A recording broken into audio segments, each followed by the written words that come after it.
So hi, I'm Rose Whitehead, and this is Sylvia Stein with Stick Together. She's the founder there, and we're really excited about this topic about building digital citizenship community. And I got to know Sylvia through relationships with like Joyce. We have our moderator, and that's a lot of what we're going to be discussing is how we form networks, how we collaborate, how we work together, how we talk and meet with people. So I look forward to getting to know you a little bit. Well, feel free to introduce where you're from, and you'll all get a copy of a certificate and a recording from this as well as some discount codes and some things that we're giving away. Is there anything you want to say before we dive on in here? And I want to introduce you too, Sylvia. Anything you want to say to the group? No, I'm just excited to be here. We'll talk a lot more about how we came together, but also how much synergy there is between what we're both doing and how we can have more impact together. Yes. Welcome. So as I said, I'm Carrie, and this is Sylvia. And we did meet, we met in person at Texas Library Association, and Sylvia is doing some really great work with her company, Stick Together. And I was going to show them your slide and some pictures of some things too. Do you want to tell them a little bit more about it? Great. So Stick Together, I can talk a little bit how it started, but basically we sell originally these kits that basically is a deconstructed pixelated image. So it comes with a color key and some stickers. And then what do I have it right here? This is here. This is a poster that you unfold and that has a coded has letters on it. So A is black, B is brown.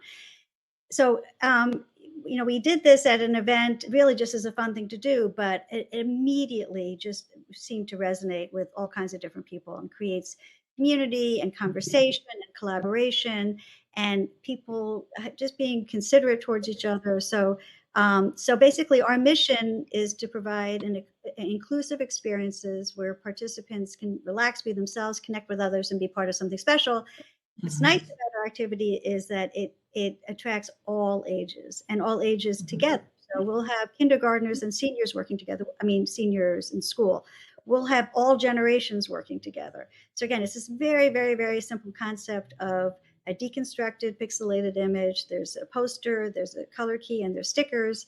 And what it does is it sort of levels the playing field and invites community and conversation and just people getting to know each other, and so all of this, we're going to talk about is really essential for a digital citizen initiative, which we're going to hear a lot more about. But I mean, it's just so important for us at all our communities, our school communities, our family communities, our social communities, our country as a community, and so I mean, I'm not being too lofty like we're solving this problem, but all we're doing is providing a nice way for people to come together, to be involved with something, to be doing it together, and to set the stage, if you will, for some of the conversations that we're going to talk about today. So that's Stick Together. And Sylvia made some of these. These are sticker poster kits around that we have left with some schools. So the kids can work together, they can peel off the stickers, and there's a secret message. And so the secret message is on the right side here, but they have to like work together to uncover the secret message. So this is something we do with elementary students, is like helping them remember if they see inappropriate content about what they do. And I like what you said, Sylvia, about bringing together. Everyone loves stickers, even the adults. I had a sticker collection when I was a kid, and I still have one as an adult. So, and it's kind of fun seeing the growth of some of that across all the different ages. But I like how crafting and these projects, sometimes it's nervous. People get anxiety about talking to strangers, but if you have something to do with your hands, it makes it easier. Do you see that? Exactly. I just want to be clear. So that's exactly what happens here. There's very low sort of barrier to entry here. And in fact, at these events, when I hand out stickers, I say, do you want to help me make a picture? And I hand out 6 stickers. Nobody says no. And it does, there could be the coolest kid and they'll do. So definitely there's that. Now, just to be clear on how this works is our posters start off as a mystery. It's just an empty grid. And for this one, there's a little dot in some of the squares. And so if you sticker those first, you get this message. And what I like about this and what you just talked about is that, again, it engages all ages. So that message might be something that you do with just parents or with in some kind of a training. But then the image is there and everybody can join in filling in all the other stickers and making the picture on the left. So it's also very versatile. But again, but yes, so there's different levels to it, but also for different groups. It's a group activity. I just want to make that 100% clear. Yeah. Yes, if you have a family or a bigger family, you can do it, or it takes time with a family, or with a family reunion or those kinds of things. But in this kind of a case, if you're having some kind of a training session, you can just work on the message and then do the training session. And then afterwards, the whole community can get involved in finishing up the image. And then that message is just reinforced many, many times. The Just very hang important message. Leave and the hang it school. up on the wall, and then it's there, right? I like that because I think sometimes our kids that haven't had as much social activities with the pandemic being locked down, it can be a little anxiety inducing. Adults too. We're all kind of relearning some things, but I mean, so some of these topics, this community happens in like those smaller moments. It happens in like a conversation. For me, some of this happens with my kid in the car. That's when some of that stuff comes up. But it happens in many different moments. And when sometimes you don't want to teach this heavy-handed. Like I don't know if anyone remember when you were a kid, like your parent was like, okay, let's sit down. We have something to talk about. Like it's very serious. And then you get like, what's going on here? But it's not so heavy-handed if you bring it up in little different ways, like in a conversation with stickers or in the car or at the dinner table or just like at recess or a homeroom or whatever, helps kind of reinforce some of that work. So we're going to talk about some of those little moments in those community building why we discussed today too. So we will also leave with some discounts. So just FYI, we'll send those out as well for if you wanted to get some more of that. But let's talk about like how we bring some of this community in. So you can feel free to share your parts, problems. And it looks like we have a few people with some spinning white circles. So I'm not sure exactly if that is a bandwidth issue or something there. Is it okay on your end, Sylvia? I can Just see it. making sure. Okay, I'm not sure exactly, but just Joyce will try to troubleshoot, but we will also be sending out a link to the recording as well if you're having some issues seeing some things. But this question is here, and feel free to chime in. You want to put the question in the box for maybe some people who haven't seen that. Sylvia is like, how can our school community help students learn to be safe and positive digital citizens? So you can put that question marks and let's talk about who should be involved. These are some people in the school community. When I say the school community, I'm thinking like the broader, not just like the classroom teachers, but a whole bunch of people there too. So special ed sometimes is left out of some of these conversations. They're kind of they're not always in the community. They're separate or away from the rest of the school. Sometimes our school counselors aren't involved in like the classroom curriculum side as well. And I know from our work in Utah, we've actually had a lot of health educators be the ones who bring us out to schools, which was interesting to me. It wasn't the librarian in some situations. It wasn't the school counselor. It wasn't the ELA or English specialist. It was the health education because they see that overlap. And that is related to health. If you can talk about our tech health and our digital health affects our physical health as well. So I'm curious if anyone else wants to share or who else would you partner with on this? Have you partnered with someone? Who have you partnered with on StickTogether in the school community, Sylvia? What are your thoughts on this? And Right. feel free. So we mostly interface with teachers and librarians and media specialists. So I would add librarians. Librarians really are part of the Yeah. school and talk about, you know, different aspects of digital citizenship. Certainly they should really be, I would definitely include them. And that's mostly the sort of our focus. But also similar to counselors and all that. One thing that's not here is really just thinking about the students themselves, Yeah. just how they police each other, how they can sort of keep each other, how they can learn and help each other, because I think that there's a lot of peer learning that goes on. So that was just a thought that I had. But in some ways, it's like everyone has to be involved in this. I mean, I don't know how, but I can imagine even gym teachers. When you think about, I don't know. It seems like this is a topic that really, I can definitely see health. We don't get health, but I get it because it's so much of our health, mental health these days has to do around both time spent online, but also the kinds of stuff that happens and the kinds of things we hear and don't hear and how Mhm. we react to them. So I mean that makes a lot of sense to me. But yeah, good. Yeah. And not having those silos. And I know this is this is an issue sometimes when we go to school. We've literally gone to a school and they say, "Who are you? Who brought you in? Where did you come from? Why are you Mhm. showing in my school to teach?" So when we work in our state, so bringing having those community conversations and those ways for people to work together is really important there too. And so here's some other ideas. So these are some of the outside suggestions as well. One, parents and caregivers, of course, and some of this has to, needs to be reinforced at home, but they're not always included in the conversation as well. And after school programs, and then I put law enforcement or school resource officers. There's a lot of them attached to the school, and I actually was in my old job as a librarian was part of an initiative. It was a Title I school low income area to how to build relationships between law enforcement and the community because there were a lot of bad experiences in the past. And so they would just have those law enforcement come to the library and they would play chess with the kids, or they would play games with the kids, or they would just sit and hang out, not all this stuff on them. And so over time, some of the kids and adults would be like, "Oh, I feel safer around this person. I built this relationship around this person." But so much we're out around these silos and we don't interact, and there's not many spaces where so many groups come together.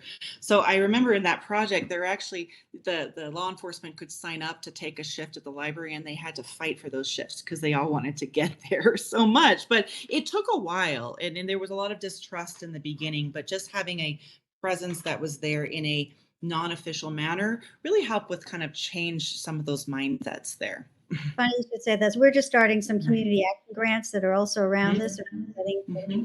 law enforcement and kids to stick together, really just to create that same space. Yeah. And I think there was a slide or picture earlier on, but don't go back. But it Yeah. was showed a group of kids doing stick together with the principal, and the principal said to I happened to meet him, and he said, it's very rare for me to have an occasion where I can just hang with the kids and Yeah. where it's not awkward, So they were just hanging, sticking, whatever, and then they were having real conversations. So that's really how that works. I really think that makes so much sense. You have to create these spaces; they don't just happen.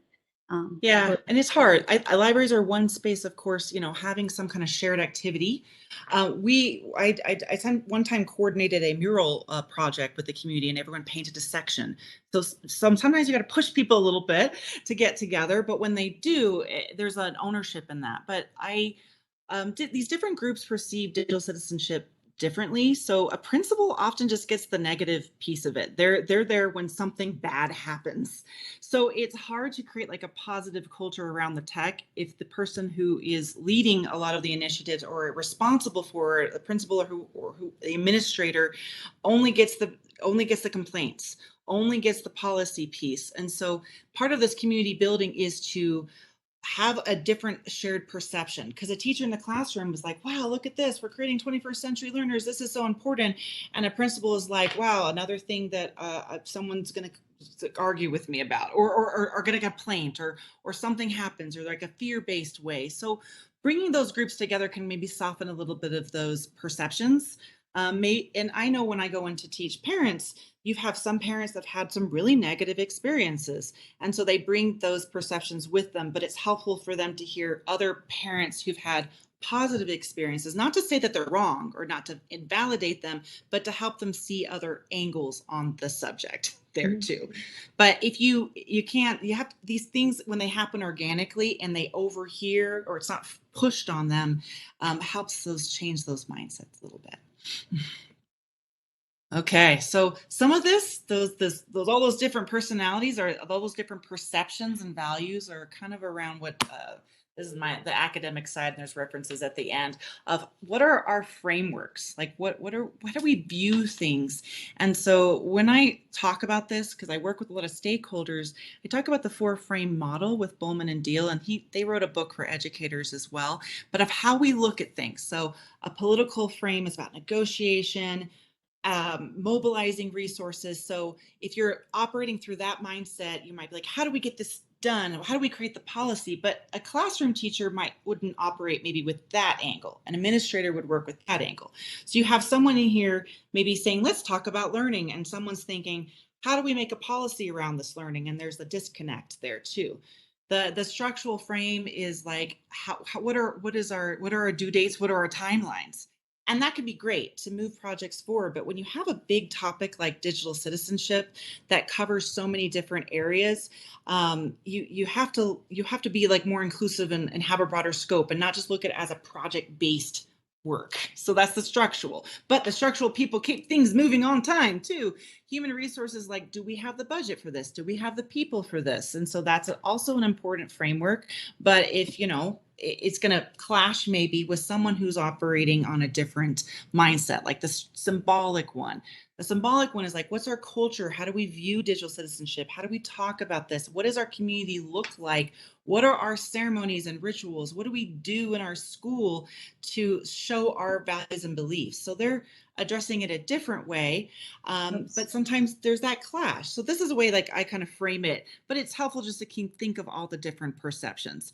And if you're operating from a place of scarcity, like a political frame, like we have to negotiate, we have to compromise, we have to do this, there's conflict, bargaining, you're going to really clash with someone who's looking that maybe is like, let's talk about how we feel as an organization and our tradition and our rituals and all of that. That's a clash. Have you ever experienced some of that as well, Sylvia?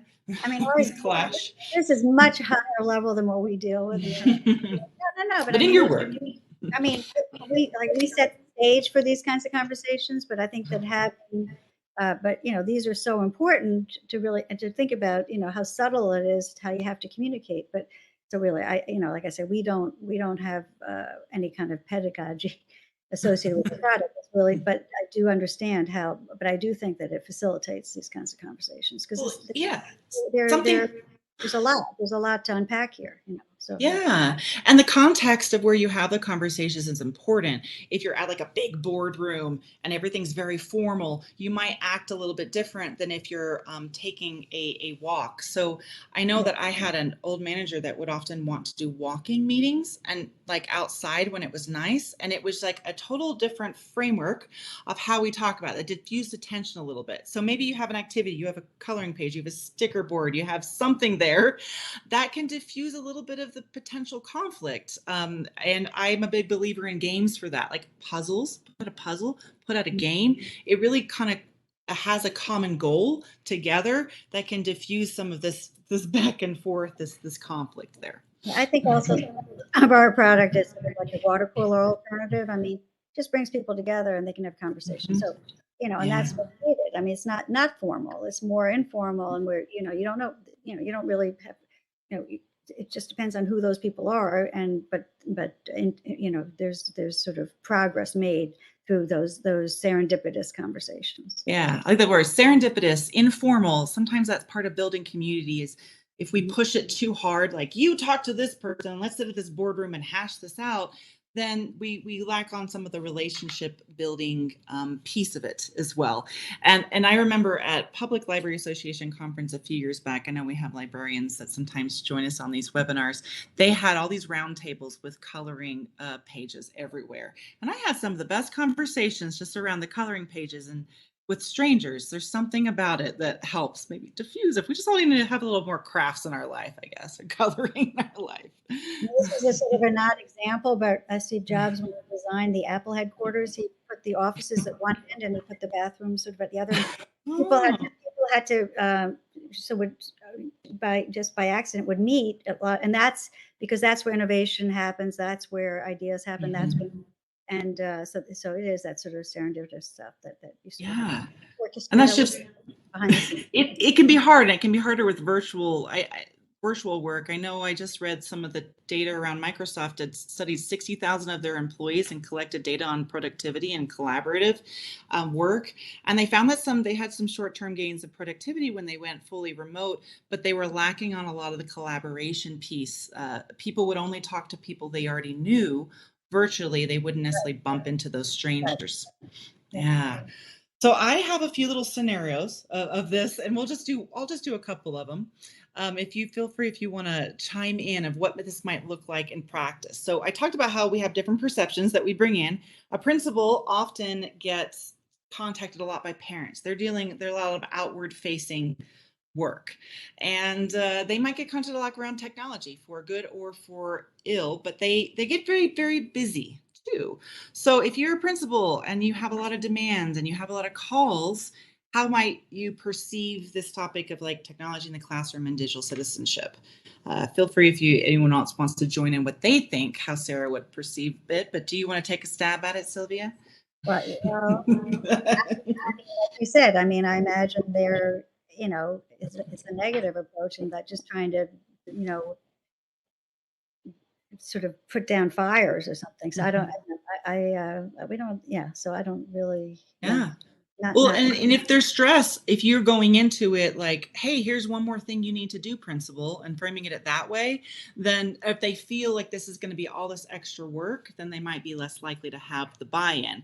But if it's maybe like a more softer, informal conversation about the importance of it, and like, here's some ideas that we could do, not expecting the principal necessarily to do it, and talk about like the culture and how we could deal, like how they could handle some of those calls could be a softer approach. But I yes, mean, principals are often the one more thing they can't it's such handle an it. overwhelming topic. I mean, there are just so many different kinds of Mhm. ways of this. So I think that's the other thing is to sort of, really help principals even just organize how they think about, digital citizenship so that they can address some aspects but not others. I mean, you can't, Mhm. it's so broad. I mean, I can think Yeah. of 50 different ways that they might be uh, approached with a problem that you could put under the digital citizenship Yeah. umbrella. And I think that that's important to think of with administrators. They're often only approached with problems. They're not necessarily always approached with solutions. So going with it that way, that angle can help. Joyce mentions many principals I know depend on their team to help them find the resources. Yeah, they don't have time to vet everything, and do that as well. So that can really help if like, hey, here's I compiled a list. Can we help share this out to parents or whatever it is? Come with a solution Mhm. too. So we'll do one more of these. Another scenario. This is school librarian. So this is an elementary school librarian who wants to add digital citizenship concepts, particularly media literacy. It's Media Literacy Week, by the way, to the student classroom visits. So how would she perceive it versus maybe that principal in the other scenario? They're going to Yeah, look at it from different ways. I imagine this is a teaching moment opportunity for her. So, and that is more positive, and I think that's how librarians really are approaching this, which is so. I mean, it's really amazing to me seeing how much of things are sort of put onto librarians and I guess teachers Mhm. in general and principals. But anyway, I think that librarians really see this as part of their sort of realm of sort of helping students become, lifelong learners and, Yeah. responsible ones. So, When I talk to school librarians, a common theme is they want to do more teaching. They want to be in the classrooms more, but they don't always get the opportunity because sometimes they're siloed away from the other classroom teachers. And so the classroom teacher doesn't know maybe the librarian or what the librarian offers, so they can't get out and teach like they want to do. So mhm. that could be part of that conversation is allowing them into having more of those classroom visits. Yeah. I'll skip this. Oh, yeah, there we're there. But yes, so we've been talking about like how we view things, how we create culture, how we create like community, and part of this is around norms and routines, and what messages are we sending at home, what messages are we sending in schools about what we value, and it's those little moments, as we talked about, that create like learning. It's not always the top down, heavy handed thing on norms and rituals. So I'd like to hear if anyone else wants to add their norms and routines with digital citizenship, and I can share a few out there as well. So I know that for some schools they do like a short. Let's do a 5 to 10 minute every day, maybe a daily practice kind of thing. Maybe it's a video, maybe it's a quick talk. We were very busy last week out here. A lot of them celebrated Digital Citizenship Week, and so they did different events, they did different activities to go along with it. But norms and routines at home could be something like how we talk about the news, how we talk about information, and just how we talk about technology in general, because kids can pick up if their parents feel positive or negative or anything like that as well. Um, Feel free to add in. And what would you like to add, Sylvia, on this?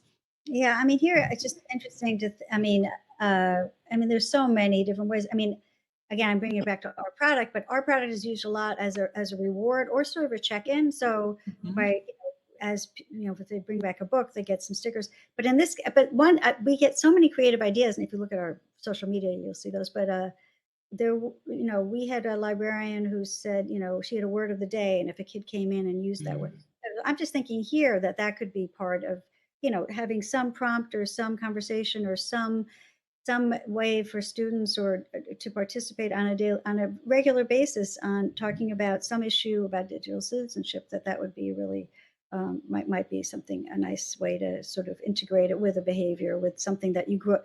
The nice thing about our product is that everyone participates, and you build, it's a cumulative community sort of reflection of of learning in a community, and so this could be part of that as well. um, Yeah, I like that, the prompts, to yeah. keep thinking of it because it's like a skill. And I worked with a cohort of school librarians this summer, and one of them, I liked what she did. She picked an SEL skill for every quarter, so for a year, and she did sit lessons underneath, as well as some other lessons, media literacy as well, underneath the skill.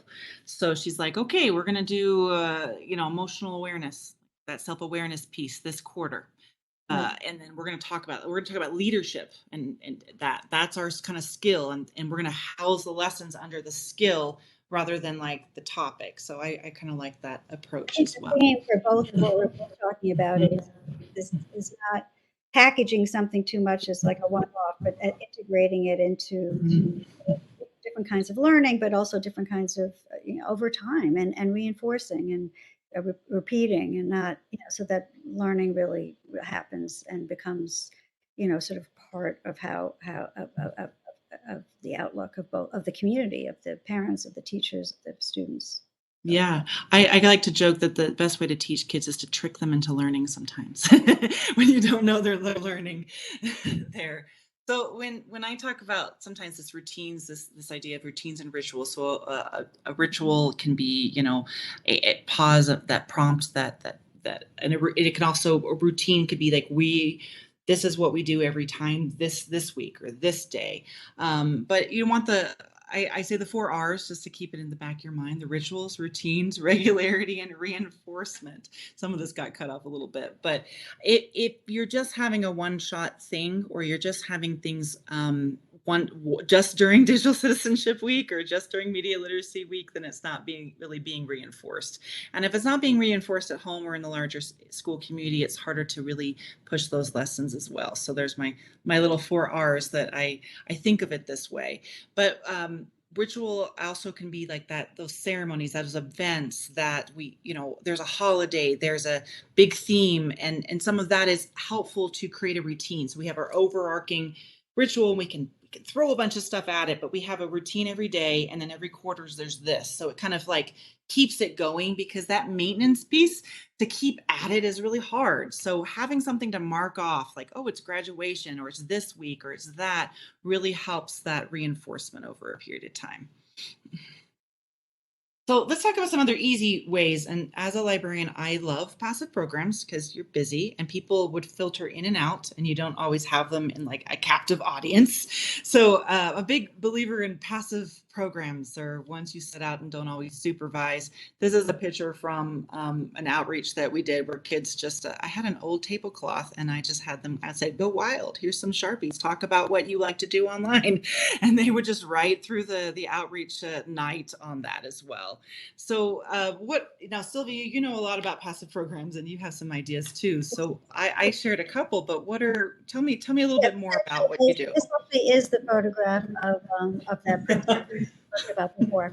is here. So again, these are ones you don't supervise, and that they, and so I mean, really, passive programming is our bread and butter. I mean, that's what our product is, and again, and I think we've talked about it, but it's like so many things happen that, I mean, I feel like we don't do anything. All we do is put this thing out there, and it happens really from all these interactions. So, but I mean, there are so many others. I mean, there's poster, there's drawings, there's you know different kind of craft projects. I mean, there's puzzles, there's or as you had prompts where everyone participates and sees things together. So it's really, I think I'd like to think, even for ourselves, like other just put passive programming out there and see what creative ideas within your community that you could come up with. What would be a passive activity that we could do that everyone would want to just put in their bid, but it's not, and it just builds organically, but I think for us, some of the keys are very low barrier to entry. As I say, it's like it's not not much of an ask, right? And anyone can participate. Very inclusive. One thing about age wise, personality wise, ability wise. So language wise, you have to think through those things, and it's, I mean, in our case, this is sort of very relaxing and sets the tone. Doesn't really have passive activity. Doesn't have to say, but I would really challenge everyone to really think about some new passive programming that you can think of that has sort of those elements in it, where someone walking by very easily understands what's expected and they can participate, and then they can share in this experience with everybody else. So, I mean, puzzles were sort of the original passive program, but Yeah. I think we can get a lot more creative. So Yeah, yeah. I mean, there's something about a survey or a poll that is fun too. So I remember one time I had like these buckets, and I said Star Wars, Star Trek, and it was just like like which one is the best. But Battle of the Books is, I know, a thing that school librarians do too. But what do you like to do online the most? Could be one. You have like a little competition, and they can just maybe put a button in it or something, or whatever it is. Just like the stickers, the Post-it notes. I remember for National Poetry Month in April every year, I do some Post-it note poetry or 6-word memoirs or things like that. But you can do that with some of the sticker thing as well. So there's some different ideas for passive programming, and this kind of this is that part of that reinforcement. This is part of that routine, because just like principals get busy, we all get busy, and it's the one more thing. And so we need to make this a little bit easier if you go to an administrator with the solution rather than the problem, and start small on some kind of passive program. That is definitely one I idea love to the do so. idea of poll in the survey. Some easy ways, Yeah. like quick little ones, but then play back for everyone. Even if it's some silly question, like, just gee, how many, like, Yes. but then at the end of the day, as a community, you can see, oh, we have this sort of, these preferences or these thoughts or these likes or these Yeah. experiences. And when more people see it, more people want to get involved. It's visible. So when I did that community mural project a few years ago, people would be like, why are these people painting? What are they doing? And what will it come out to be? And so they could pick up a paintbrush and join.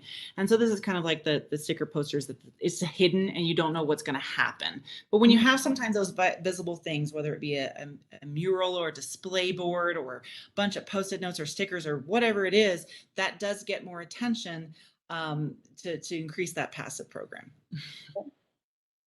There's some other ideas here as well. So these are a whole bunch I've thrown at the wall, but I mentioned law enforcement, having them involved. Businesses can also have it involved too.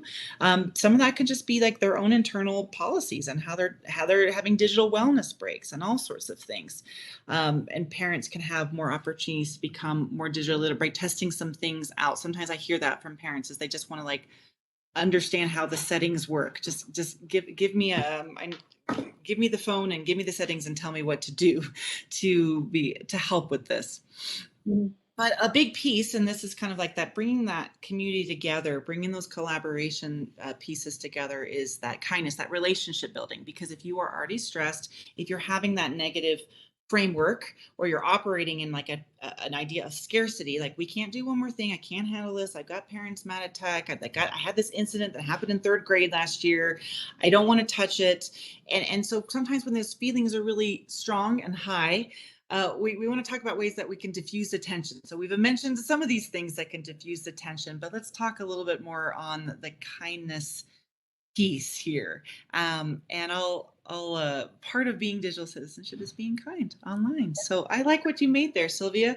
This was just something we did. We had something for what we had we had stick. I can't even remember what it stands for, but it was tolerance, inclusivity, caring, all the.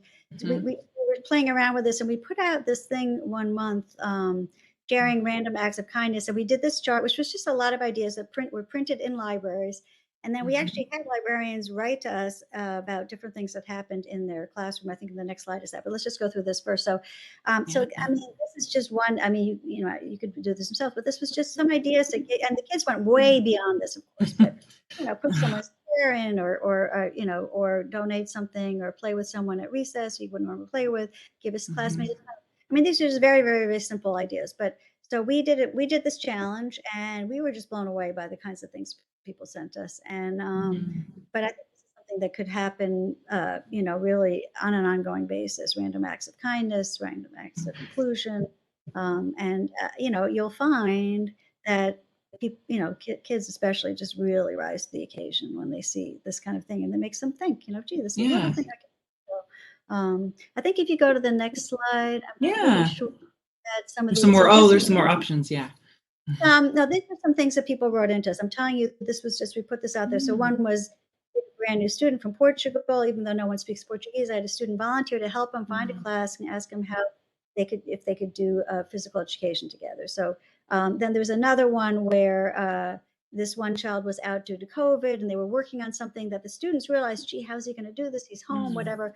So when the student came back to school, they got together and they showed him, you know, how it could work. And this is, you know, what education is about, teaching students about empathy, caring, deep. But these were two of, I'm telling you, we got dozens of these. So, you know, I mean, just again, you know, what we said earlier, which is like, this wasn't a dictated thing, but it was just put up in the library. Hey, let's share random acts of kindness. And it really changed, you know, the whole community. We, you know, we heard this from various communities that, you know, all of a sudden it was just something that everybody was thinking about. So I think you, Carrie, you mentioned something also, right? That some example. Yeah.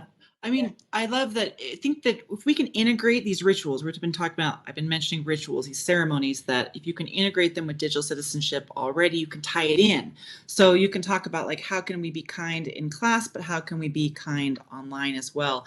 My kid is on the kind squad at the school, and they work for ways to like help out. So this week is kindness week. He was up extra early. The kind squad was just saying hello as kids enter the school, and just saying hello, how are you? And there's something simple about that, is welcoming them as they come in. When I was a librarian, I would often stand by the door when sometimes they would come in, and I would try to do my best to memorize their names and just say hello. And there is something about feeling more welcome when someone says hello and smiles at you. So digital citizenship can definitely be integrated in this, but this also creates those relationships, that trust, because when we are operating from that fear-based anxiety or scarcity, it's really hard to try something new or add this on top of something else when we're already feeling this way. But I love those examples you got there too. And here's some other ones you had, Sylvia, or thoughts. What other thoughts? Well, you know, kindness week, or yeah, but I don't know what it came from Buddy Bench, but this some place where kids can go and when they're alone, and kids, and they, you know, other kids will notice, and that's where they go. So sharing examples like we just did, you know, also, you know, time to share good news. We had some activity we talked about once where you know, could even where you know, you write some good news and put it in a bag, and then another kid reads it, and so it's just there's fun little activities like that. So and, you know, even right for parents to talk, you know, and just rather, I mean, I think we all know this. Like, what do you do in school today? And you get the nothing. But I think Yes. you frame it and you say, you know, what did someone do that was nice? And even asking it, I think helps. And then they think of things maybe they can do or whatever. So I mean, there's just, you know, I think that and it's funny when you think about this, what this this goes back to way beginning of the conversation about so much of digital citizenship being sort of negative and scary and whatever, and just Yeah. setting the tone of, community, caring for each other, kindness. It just sets the tone, and that then opens the door for all these other conversations, but also for sort of an elevated sense of what digital citizenship means. Yeah. So Usually it's yeah, like, hey, someone did something bad on social media, or it's bad media, or it's like, this is scary. It's scary. And so you're not hearing necessarily the positive. The positive doesn't get shared or retweeted as much. yeah. So emphasizing that is important for sure. Yeah, my kid's school had a buddy bench that they could sit alone, which I like. I think adults should have that too. Like if there's a new I love that conference, idea. here's the So buddy bench for adults. got that story as part of our kindness thing. We got that story a few times of, somebody looked left out, and I went out and reached out. So I think I love that there's a place there that someone can go, even, Yeah. both to help, but also someone can go when they're feeling a little down, So I love that. Yeah. And I think it's good on both sides because sometimes you have to seek help if you need help too. And it encourages them to say, hey, I'm having a hard day, so I'm going to sit on the buddy bench. Yeah. So I'd love to hear other ideas. If you feel free to put them in the chat. And Sylvia, you can share some of these other kindness ideas there as well. And I'll say on my end, I love, you mentioned thank you notes. I think there was that a little bit earlier as a random act of kindness. I like to make cards and send cards, and there's just nothing like getting something in the mail. It's old fashioned, but something like that, like a thank you, is a big deal. And so now we got Thanksgiving coming up out here, at least. So that's something that we can integrate. And I try to get my kid to write some thank you notes, but I usually just get one line. But I'm working just to write it down. Yeah. There too. What other ideas or anything that you have, Sylvia, that you want to Well, add? you just went. I don't know anything off the top of my head, but I mean, I think there's so many. Like I said, this is pretty natural for when, so long as that sort of that door is opened, like so. Uh, Gratitude. Yeah, gratitude jar. Yeah. Sometimes we forget about that a little bit. Yeah, this too also with Thanksgiving coming up. I mean, just this idea of really thinking about what we're grateful for, what we're thankful for. I have this idea at some point of having almost a day a year where you actually express gratitude for someone in your life who has just touched you in a certain way. But I mean, just think about, you thank people for gifts, you thank people for something they did for you. But when there's sort of, if you take the longer view and think about, I mean, people who have impacted your life and that you never really thank them, So so I think showing gratitude is really, Yeah. actually, I think that's helps your health. Yeah, and So that could be a great way to diffuse those tensions. To start off a meeting that maybe you're having a hard discussion. We're going to start off a meeting sharing something good or expressing gratitude to get at a better mental framework. Because if you can recognize what you have around you and be grateful, then you're not necessarily going to operate from that. Like, I got to fight for what's mine, and there's only so many things and on the table. So like an abundance mindset there. That so a few more slides a few more ideas to share about those community, and then we'll have a few discount codes to give out, and we'll also get that out virtually as well. So these are some cool ideas that you had, Sylvia. I mean, I talked about some of these before, but again, I think it really helps to reinforce them. So, Yeah. on the left is just a fun picture because, and it shows how in that situation, this was used as it was like a ritual for good behavior. So every time they had, but these are very similar to what we talked about before in terms of ritual. It's really, how do you build community? These are, easy activities where no one can say no. Everyone, I mean, in our case, I mean, it's really just a funny thing. I mean, you put these things up and it's just a people magnet. People just come. So, community building is, when it's inclusive, everyone is welcome, everyone feels welcome, everyone is drawn to it. And cumulative, which is a word I can never say, is that everybody contributes and that the contribution is seen, together. So, this nice thing on the left is that this image is coming together. Every sticker represents positive behavior, and then they look at the whole picture, and that's reflected back to the community about, accomplished as a whole. I Um, like that. It's a yeah. positive instead of a negative reinforcement. You sometimes only hear about the bad behavior, not the good behavior too. Actually, it's a funny little story, but when I first thought of this idea, it was a lot of things came into it, but teachers often gave out stickers as a reward. And then, there was a lot of research about how that really doesn't help. And so I thought, well, what if it was, would the equation change if the stickers became, so rather than an individual reward, this is a group reward. And I think that there's something about that builds community. So Right. I think building community is all about relationships, and relationships is all about time together and quality time together and sharing stories and listening to each other and sometimes saying nothing at all, but just being together and doing something Yeah. together. And the Yeah. last one is really important, is really joyful. I mean, there's Mhm. something, you want to have time together to laugh, to enjoy each other's company, so I think these are all parts of building community. And if you sort of, if it's all just structured or it just, I don't think it'll work. I mean, I think it has to be, happy. So Yes, I was like, oh, great, we gotta do this things rather than like this. Like, I like the word they use, serendipitous, yeah, informal, natural, organic, yeah. things too there. And I got Putting some another of one there. some tweets that we got, which also is stress-free. Yeah. Again, that's something that's important. Again, even the principals is participating. I don't know why I picked these. We have so many of these every. Sort of But about building community, I mean, and relaxation and really go mindfulness. All these things go hand in hand. I think there is something calming about the stickers. I remember my Lisa Frank stickers that I would put on my stuff when I was a kid, just the really process. us discount code, but we offer these kits. They're very versatile. They create community. They create a platform for conversation. They're good for passive activity. But so, and we wanted to do, obviously, as a sort of a lead in to conversations and a culture of digital citizenship. We think that these could be very useful. So we want to offer a discount code. At the bottom are some of our images, not all. We have a lot of images. Each one is quite a big poster. It's 4,000 stickers.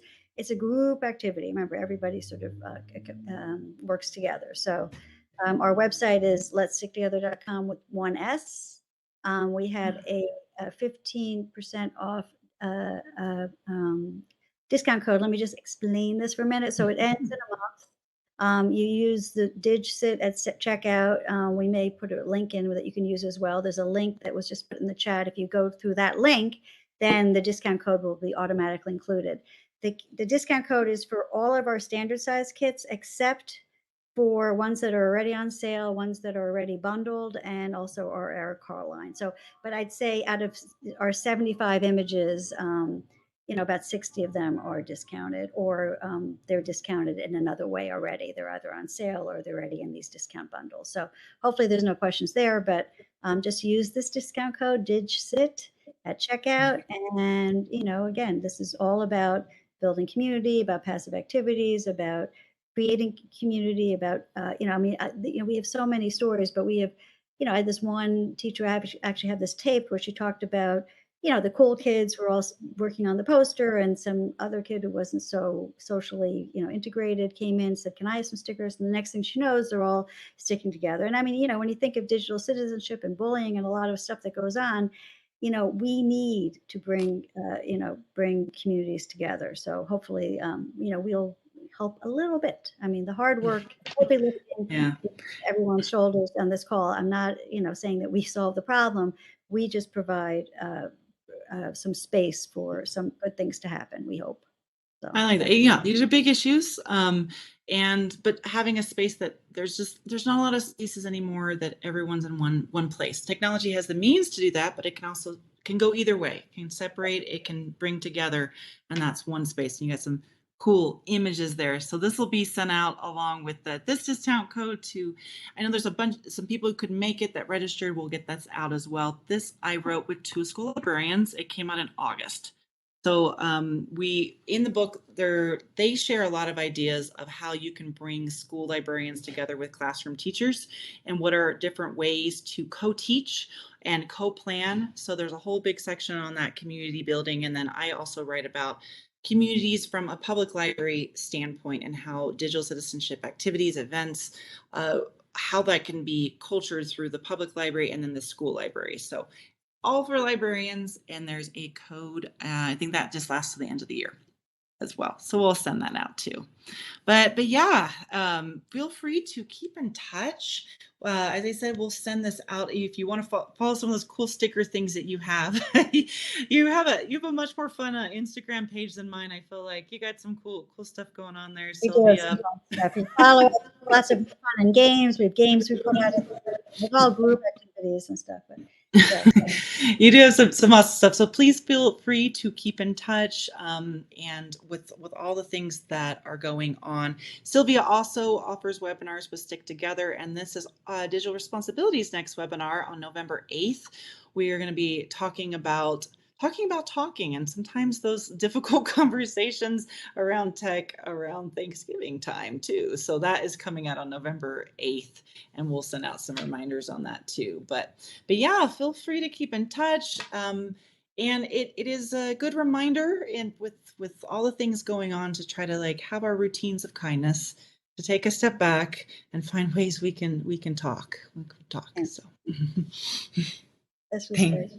thank you. So I'll wrap this up, and I appreciate you, Sylvia. I'll talk to you soon, and feel free to everyone to keep in touch and follow us, and you'll get some emails and certificates soon. So have a great day.